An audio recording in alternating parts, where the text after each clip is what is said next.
It's Justice Thursday, and let's talk about what's happening in the judiciary. We say we want to have this conversation so we have greater access to understanding justice and how best we can get justice. Joining us this morning is the Judiciary Ombudsman, the Honorable Kennedy Bidali. Good morning. Good morning. Good to have you on the show. Welcome to, we call that the hot seat. It's a very easy place for you to be, for you to relax, familiarize yourself with your surroundings. We'll be taking off shortly.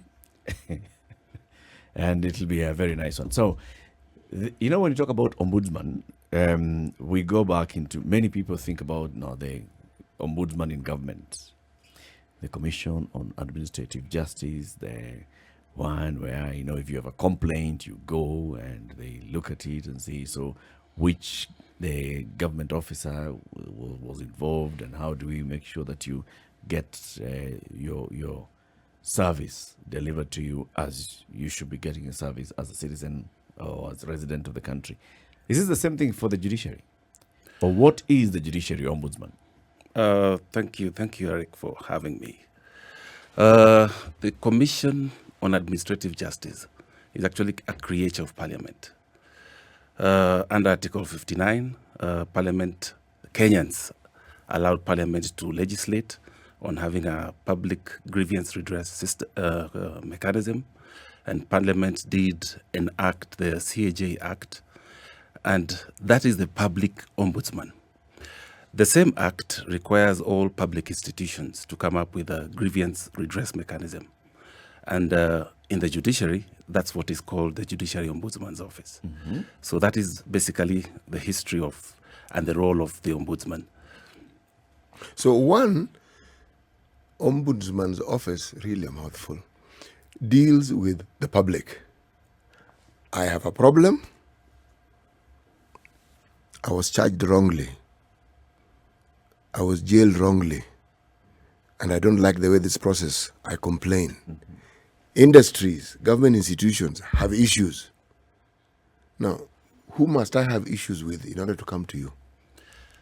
Thank you. If you have issues with you started with charged wrongly, that has nothing to do with the judiciary. Mm. But if you have any issues touching on the way the courts have handled you, from the point of registration of a case. Is that your phone? Someone heard you. And they're calling. And they're looking for you. Tumekuona kwa TV. That's not mine. Okay. Yes, so if you have any complaint touching on the way the courts have handled you, right from the point of registration of a case to payment of cash bail, if you have you are unfortunately charged, to the point of having the case heard and a judgment delivered, any of those processes, if you have any issue with those processes, then this is the office to come to. So you've been taken before a judicial officer, magistrate or judge, and let's say you feel that you're not given even time. You are just, how do you plead? Sawa, wewe sasa utaenda kotini, utaenda jela. And you feel, I was not even explained to the process. Yeah. That's when I come to you. Or what kind of cases are you currently handling? What kind of grievances have been brought up before the Judiciary Ombudsman at present? Just for us to understand. Yeah, probably I could just take you through the mandate of the Ombudsman. It's not an appellate court. If you have any grievance on the decision a court has made based on merits, if you have any grievance on discretion exercised by the court, the Constitution and various laws provide for a very elaborate process, the appellate process.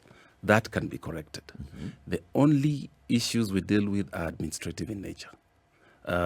You have come to file a case before court, and these days we are fully automated, for instance, and you have sent your documents on the e-portal, and there is no feedback within 24 hours. That's administrative. Okay. You come to court, you've been told your file is not available. That's administrative. Mm-hmm. You have paid cash bail, the matter has been finalized. You now need to get a refund and it's taking too long. That's still administrative.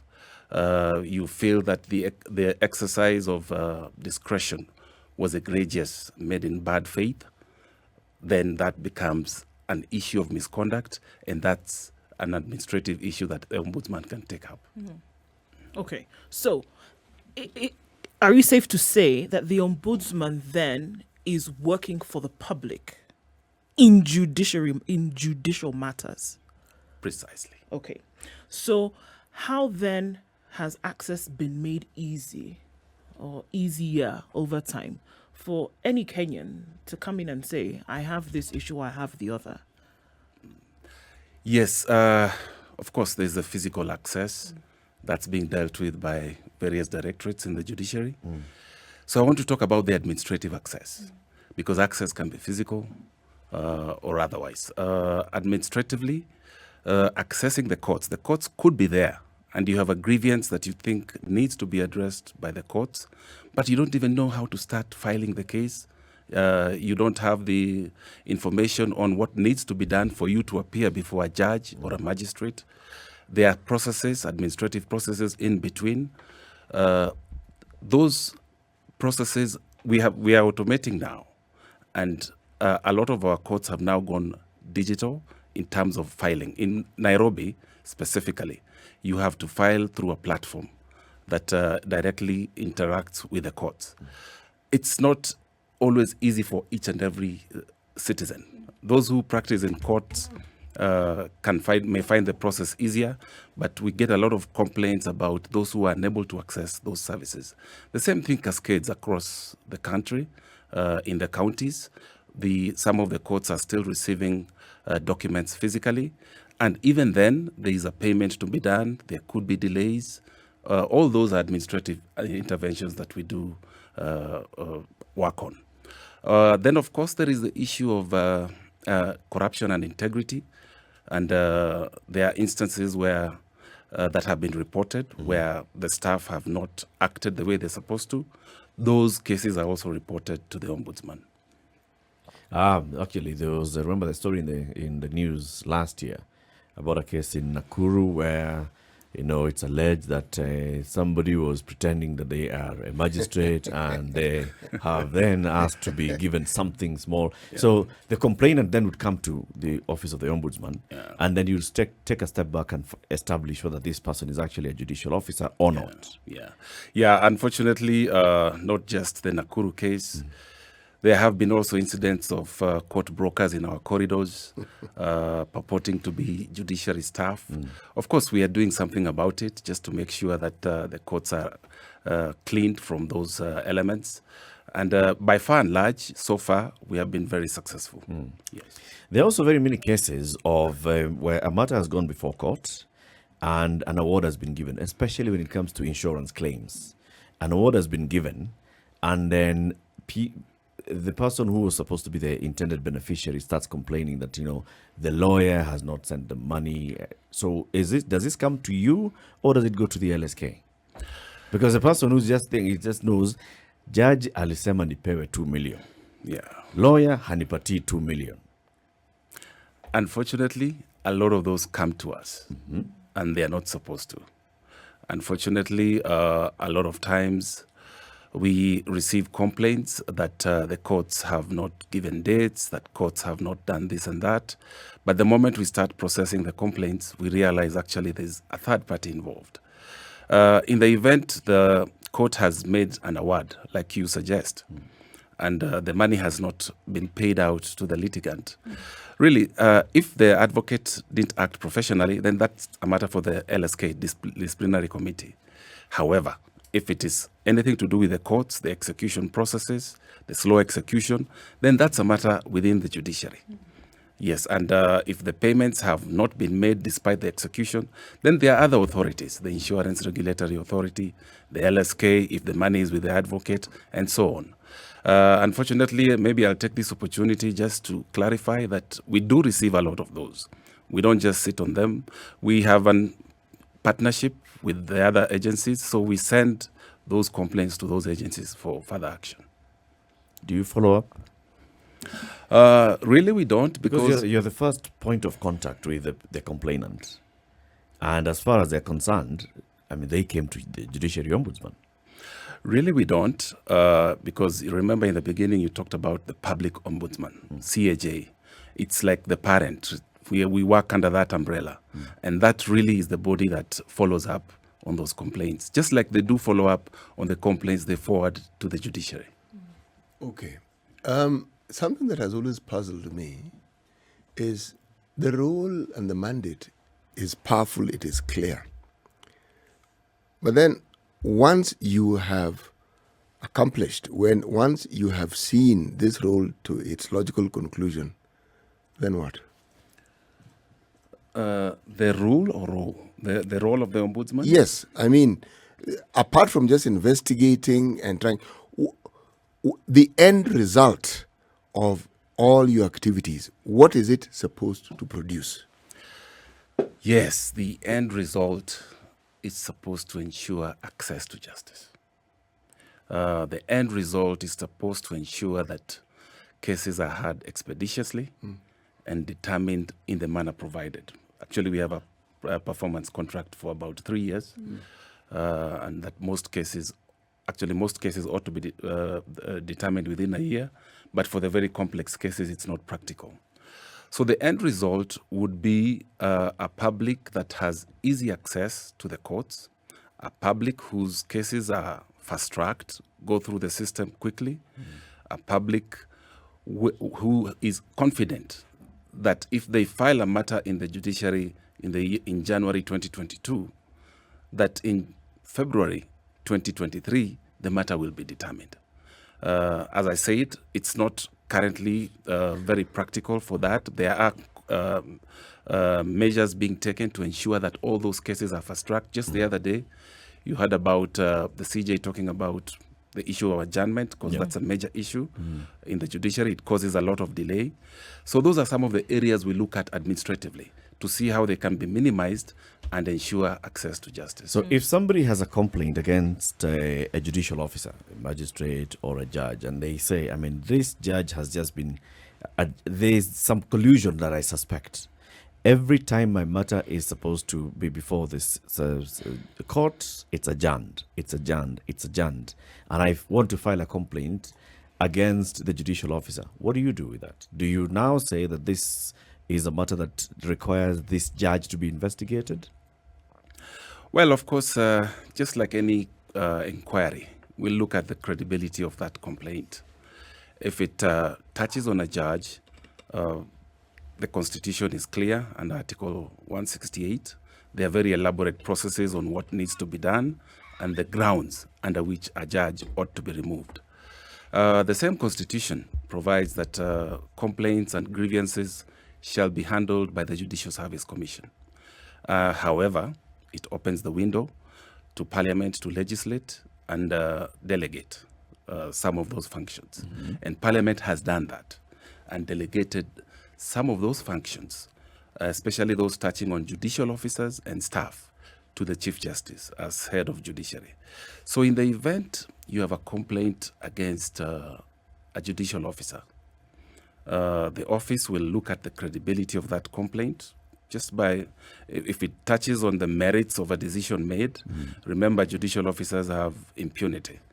And it's not for those judicial officers, but actually it's for the public good that courts ought to have that independence to make decisions.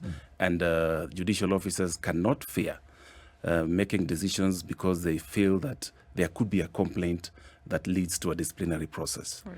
So at the very first instance, we look at the credibility of that complaint. If it touches on the merits of a case, if it touches on the exercise of judicial discretion, we don't even have ask the judicial officers to respond. We just deal with it right there. And how do you deal with it? We close the complaint. We close the complaint. We advise you about the options available to you. If it's the exercise of judicial discretion, we inform you about the appellate processes. You can move to a higher court, to the High Court. And if you're still aggrieved, you can still move to the Court of Appeal. What about in cases that, and there have been public cases where somebody even has, recordings, video, audio recordings of a judicial officer engaging in corruption, asking for a bribe, Now, do I bring those to you, or who do I take such complaints to? Because I'm feeling that I'm being denied access to justice by this judicial officer. Yes, actually, I was coming to that second bit. The first bit is just to look at the complaint, see if it is credible or not. The second bit is if it is credible, what happens? So if it is credible, as is the case you're describing, then a process will be followed. There will be an inquiry. A lot of times, the judicial officer will be asked to respond to those allegations. If they require further probe, that will be done. Usually it involves looking through the entire court file, because remember, every case has a court file. And if we find that there is evidence that amounts to a misconduct, then a report is made to the Chief Justice. And the Chief Justice will assess the report, will scrutinize it, and makes a determination whether to institute disciplinary proceedings or not. Now, just take us through step by step here, Honorable Bidali. So someone has come to complain, and they're saying that I was asked for a bribe by a court clerk and the magistrate, or in fact, let's deal with the judge. Yeah. Court clerk and judge. And here I have the evidence, and I've brought it before the ombudsman. So what does the ombudsman do then from that point on, step by step? Yeah, so those will be two processes. Yes. Because remember I told you about the judge and Article 168 and the process. Maybe I'll just mention briefly on if it touches on a judge. Yes. That is a matter for the Judicial Service Commission. The removal proceedings are described in the Constitution and the grounds for removal. So the Commission has its own internal procedures which they will conduct, and they involve a hearing, taking down statements and hearing witnesses and making a determination, which, as you know, is then forwarded to the President, who constitutes a tribunal, which tribunal determines suitability of the judge to continue serving or not. So that process really, the Ombudsman doesn't have a lot to do with it. If the complaint comes to the Ombudsman and it touches on a judge, usually it will be forwarded to the Chief Justice for her directions. We may do the preliminaries, look into the files and do a preliminary report, but that matter is handled by the Judicial Service Commission. On the other hand, in the same complaint, you've talked about this court assistant or court clerk. Yes. That falls within the mandate of the Ombudsman. A complaint will be investigated. The videos you talk about will be looked into. If they are credible, we have an internal process. They involve a show cause letter. Actually, it's a process that leads to removal. Okay. And really, the judiciary has been very quick to act on those. I must say that we have very few pending cases on removal. If and when they are reported, the action is pronto, very quick. It's very quick. Yeah. Justice Thursday. With you in the studio is C.T. Muga, Eric Latif Nduoko, and our guest is the Honorable Kennedy Bidali, the Judiciary Ombudsman. You know, when these rules are unpacked and you go through the process, I actually ask myself then, why is it that we still have issues with the judiciary? Is it because whatever we are told we refuse to understand? Or is it that the judiciary doesn't take enough time to explain itself to the public so that the public actually understands what it is that they are doing and how it is that they're going about it? One of the issues that often comes up in the public domain are delayed cases. Someone says, we've had judges, we've had judicial officers come here to explain what they do and the backlog, but there are cases that, should we say, go beyond the issues of backlog. You hear someone has had a case, it's been postponed, time, and years go by. Now, the unfortunate thing about time, it has a transformative capacity. With the capacity of time, what that case began as and what it will be 3 years down the line may be something quite different. Yeah. Now, how does the Office of the Ombudsman deal with an issue such as this? Because one hears of it fairly often. Yeah. Yes, it's actually a major issue. Delays that result in backlog forms the bulk of the complaints that we receive. It's actually the bulk. Delays in initiating cases, delays in hearing cases, delays in determining cases, basically writing judgments. And this, the major cause is adjournment. And if you break down adjournments, the major cause are other players within the justice sector. If you have a criminal case before court, and there needs to be the police file prepared, there needs to be the DPP ready with his witnesses, and then the court needs to be ready to hear you. So if any of those is not prepared, that leads to an adjournment. Of course, it's something, adjournments is something that we are trying to eliminate, but you cannot eliminate it completely. Now, it's not practical. For instance, sometimes there are very good reasons for adjourning. If it's a criminal case, the DPP may not have his witnesses. You're facing a murder trial or another serious offense, a robbery with violence, and the complainant could not make it to court. So if the court puts its foot down and says, we are not adjourning, come what may, it will result in an injustice. So unfortunately, that's one of the key reasons. It's not just the DPP that delays, it's sometimes the courts. We have instances where we have 16% of the time, the reasons for adjournment caused by the court itself. It's interesting that you say that because yesterday we saw, coming from the office of the CJ, that she was insisting that these adjournments that we've seen so many of should actually cease, at least be reduced significantly, because it was causing an injustice on one side.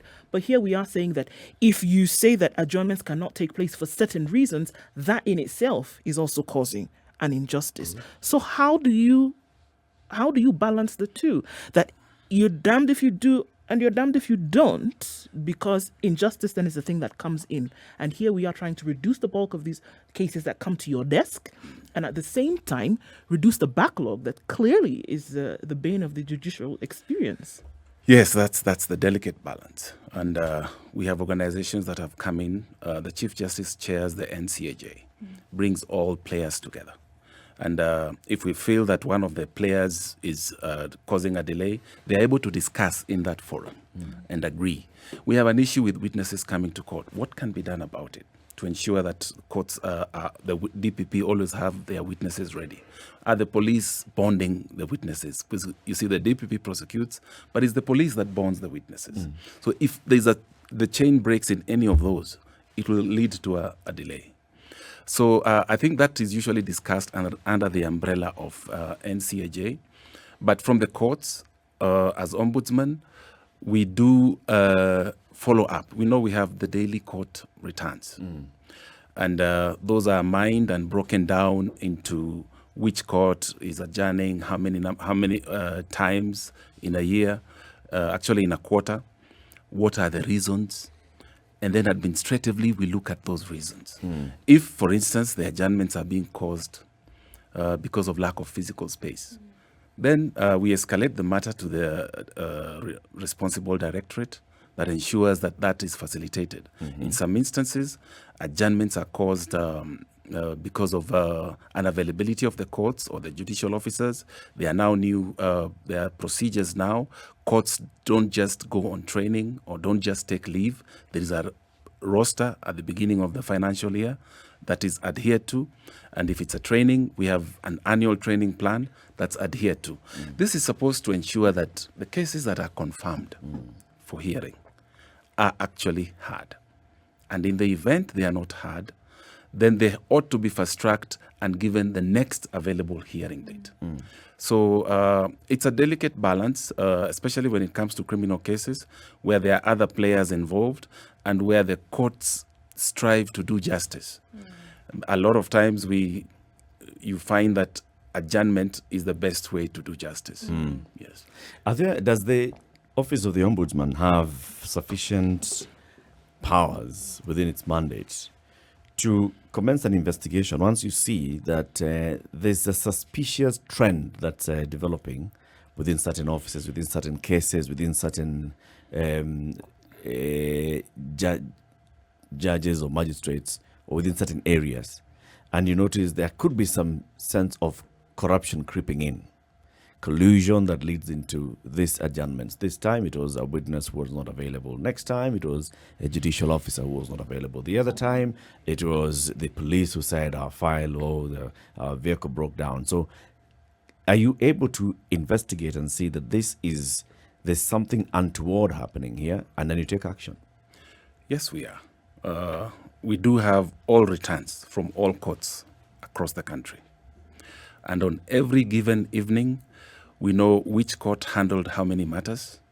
We know which court delivered how many merit-based decisions and non-merit-based decisions. We know which court cleared how many cases. On any single day, a report is forwarded to headquarters.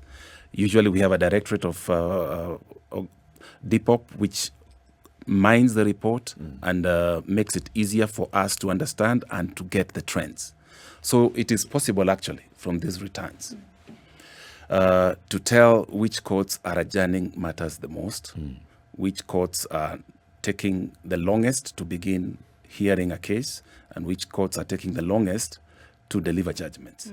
So those are the sort of trends. There are many other parameters that can be used. So those are the sort of trends that can be analyzed, and then you can come up with, and especially when you look into the reasons. If it is adjournments, you look into the reasons. If it is delayed judgments, you can look into the reasons for the delay. And if there is an element of corruption or any integrity issues arise, it is easy to map it out and deal with it. Now that you're here, Honorable Bidali, maybe you can just share with us. So which courts are these that suffer the most in terms of adjournments or delays in commencement of cases, and why?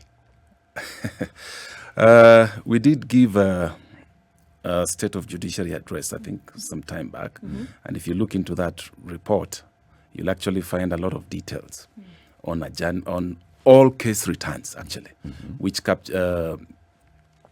actually shows you the percentages and the reasons that cases have been adjourned. I don't have the entire statistics now. We have over 120 courts. But what I remember offhand is that, for instance, in Milimani, you'll find that about 16-17% of the time the courts adjourn is because of the court itself. And if the percentage changes slightly, if you go to Mombasa, it goes down to about 8%.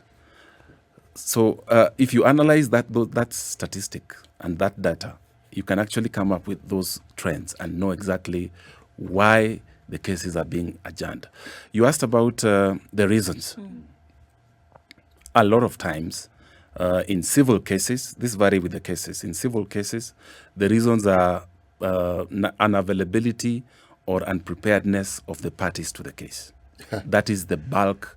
That is the major reason why civil cases are adjourned. In criminal cases, from our returns, the main reason is unavailability of witnesses across the country. Okay. I'm interested in the civil cases. How long are you allowed to be unprepared?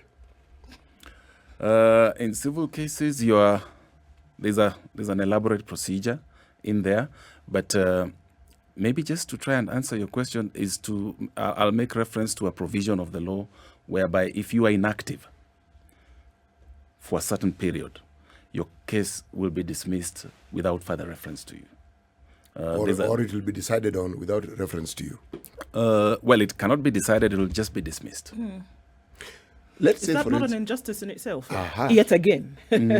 Yes. Considering the parties that are now involved in this. I mean, why don't I give you a scenario? Okay, Eric and I have a business. Okay, I've gone to complain that Eric has been leaking information to the media about what he considers to be misdeeds about me. Okay, And I have complained because what he leaks now interferes with other businesses that I have that have nothing to do with him.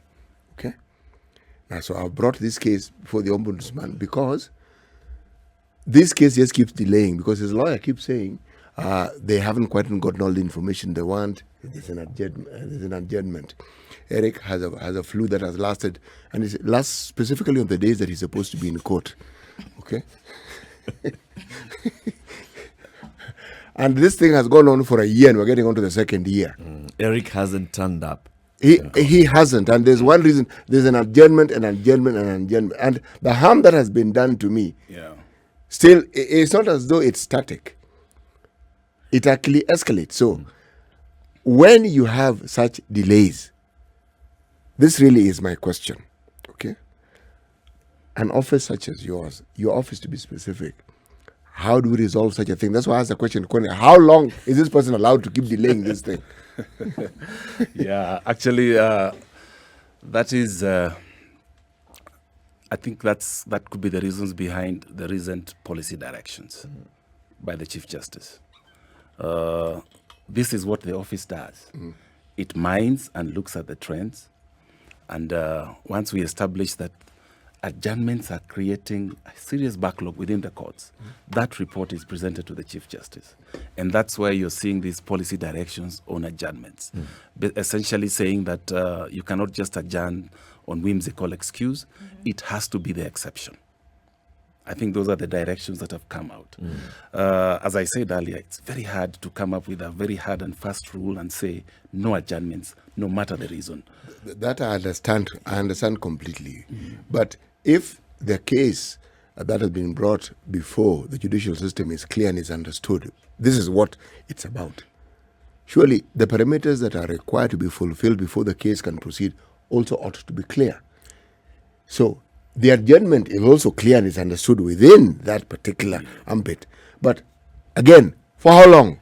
And there's an injustice that is still ongoing. Yes. Basically, City, you'd like that this matter is determined without my presence. Yeah, I mean, if you can't present yourself, then stay. But it doesn't stop the court from ruling in your favor. Yes, for example. precisely. That's precisely the way it should be. Yes. And actually, that's why we have performance contracts right now. I talked about the periods allowed for determination. That's why we have timelines. There's a timeline if you file an injunction. There's a timeline when the decision ought to be given. If a matter is certified urgent, there is a timeline. If a matter is confirmed for hearing, there is a timeline when it ought to be determined. And this is part of what we do as Ombudsman. Follow up on the returns, look for those trends. If it is persistent, of course, those are the matters that are escalated to the Chief Justice. Does the Ombudsman office have branches across the country in all court stations? Actually, that's the Ombudsman is just about to expand to all court stations. Currently, we sit in Nairobi at the Supreme Court building, but there is a process where each and every station will nominate an integrity and assurance officer. And part of their role will be to monitor and report on any corruption and integrity issues and whatever activities to fight the vice are being done at every station. So, and they will be reporting back to headquarters. So in the next couple of weeks, we will be having representative, not per se the Ombudsman, but they will be called the integrity and assurance officers across the country. Okay. In terms of volume, because of cases that you have that have presented themselves to you over a period of time, are you inundated with cases? Because again, backlog of cases has been one thing that the judiciary is really trying to battle, and 800,000 high numbers that we are looking at. Are you also suffering from that challenge of the cases that come to you? Fortunately, no. For now, we handled last year about 1,800 cases. Quite a handful, but manageable. And with this rollout to the rest of the country, it's going to be, we are going to be able to resolve matters a lot faster Okay. than we have been in the past. And do you want more cases? It sounds like a rudimentary question, but as as this office was created, is it encouraging more and more Kenyans, should you have an issue, no matter what it is, encouraging people to bring those cases forward? Or would you rather that, just let it, morph into the system? Or are you at an encouraging place where you're saying, bring these issues forward no matter what they are? That is why we are here. Yeah. Maybe one of these days as you visit, if you have the misfortune or fortune of visiting the courts, you will notice a very big blue poster for the Ombudsman, complete with our contacts, complete with how you can reach us easily. We prefer email. But actually, we are strategically placed at the areas where we feel are most problematic, at the registries and in the courts. And the reason is that we want you to come to us if you face any administrative difficulty. We don't want you to come physically if you can't, but you can reach us through email, you can reach us on phone, and we will be able to process the issues even when you are at the counties. Yes. In the court of public opinion, there have been accusations that the judiciary also tends to protect itself when there are allegations of corruption and malpractice. And those ones keep cropping up. So with that in mind, is why I want to ask the question, who appoints the Ombudsman? Who does the Ombudsman report to? And is there any sense of independence in the work of the Ombudsman? Yes. Maybe let me start with the second part of your question. The Ombudsman is appointed by the Chief Justice. The Ombudsman reports to the Chief Justice. Those are the reporting lines. The office has its clear mandates and present its reports to the Chief Justice. About the judiciary protecting its own, yes, I've seen one or two articles about it, but I just wanted to maybe give you a history. If you look at all arms of government, if you do a comparative analysis and look at the actions the judiciary has taken, for instance, against its top officers, comparatively with other arms over the past 10 years, I think the judiciary by far has taken more action against its own officers than the other arms. We have had the commission dealing with employees from the highest court, from the Deputy Chief Justice all the way down to a court assistant or a support staff. And there are very many cases. What you read about in the media is just a tip of the iceberg. They're the so-called high-profile cases, but there are dozens more. So I really don't think there's any one time the judiciary seems to protect itself. Probably you are saying that in reference to court decisions. As I said, those are merit-based, and they have to go through the appellate processes. Okay. Yeah. Now, when it comes to the BBI, there were proposals of, I don't know whether it's watering down or enhancing the Office of the Ombudsman, in that the BBI was proposing that the Ombudsman is, first of all, appointed directly by the chief executive of the country, and this is the president, and they sit there and they're representing public interests in an institution then that the Ombudsman is not a part of, but working with. Now, how you as Honorable Kennedy Bidali, you've been the Ombudsman for a number of years. You've worked in this office for long. You understand the court system and the judiciary. Are some of these proposals merited on saying, let's actually have an Ombudsman who is somebody who's independent, who directly represents the people? Eric, you want to put us in trouble. It's going on in the Supreme Court this week. There is the sub judice rule that basically just prevents us from discussing any matter substantially in issue, and that one is One of them. in the BBI. But let me talk about the Judiciary Ombudsman, because that's not part That's of not, that. that's not in question. You see, if you look at the mode of appointment and the reporting lines, they are significantly and fundamentally different from what is proposed.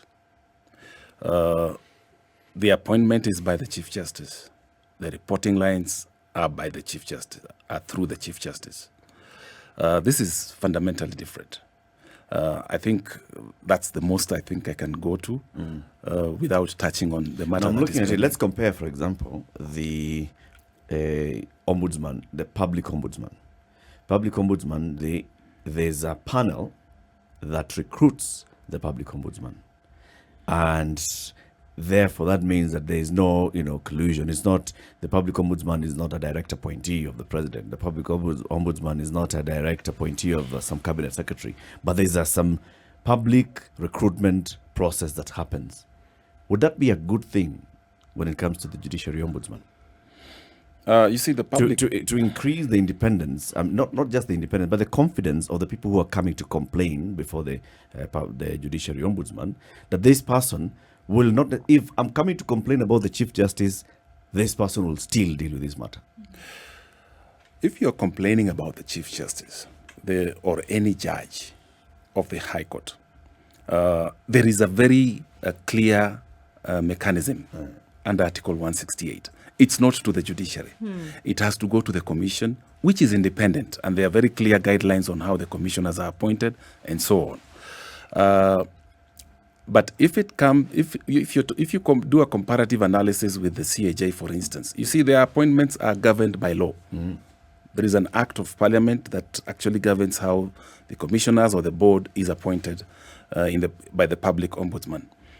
In the judiciary, the situation is different. Chief Justice is head of the judiciary under the Constitution. Her duties, if you look at her duties and her roles, they require support from various units. And that's why there's a reorganization. And that's why there are various units appointed by the Chief Justice to support her in executing her mandate. So there is no board, there is no interview. This is one of the 5 or 6 units within the Office of the Chief Justice. So it's not governed by statute, unlike the CAJ. Okay. Yeah. I was seeking your opinion. I'll come back to that. But let's first say goodbye to the KTN home audience who've been watching us since the top of the hour. The conversations continue on SpiceFM and on online, SpiceFM KE on Facebook and Twitter. It's 3 minutes to 9. This is the Situation Room, the only way to start your day. Spice up your life. If I'm found guilty, there is no problem. I'm willing to serve. I have no problem. Jails are meant for human beings. They say a society gets the leadership it deserves. If you have a corrupt, crooked and rotten society like we have in Kenya, then of course they will get that kind of a leadership. I think the president should dissolve parliament. That's the best solution at this moment in time. Dissolve parliament. All of you go home. Yes, we all go home. How are we encouraging other people who might have new and creative ideas? Young people who are making money without any government help. They are just buying their own bundles. They are going on TikTok and making money. KRA is coming after them. I've been in parliament for 15 years. We have been unable to pass the gender law. And yet no presidential candidate is talking about it now. Because we are fake. The truth is, all the men refuse to vote for that law. What did Sonko do to Pumwani Maternity Hospital? Yeah, he with cleaned his it up. own money. Cleaned it with his own money. That was him as an individual. Yeah. And I did not say he was cleaning his own money. I was saying he cleaned Foot, mouth. Foot, mouth. Eric. It is 1.5 minutes to the top of the The hour. Situation Room. With Kenya's Ombudsman, the Honorable Kennedy Bidali. So, but Ombudsman, you say that if we went to any court station, we'll find some blue notices that encourage anyone who feels that they are aggrieved by the process of court to reach out to you. So how do we do that?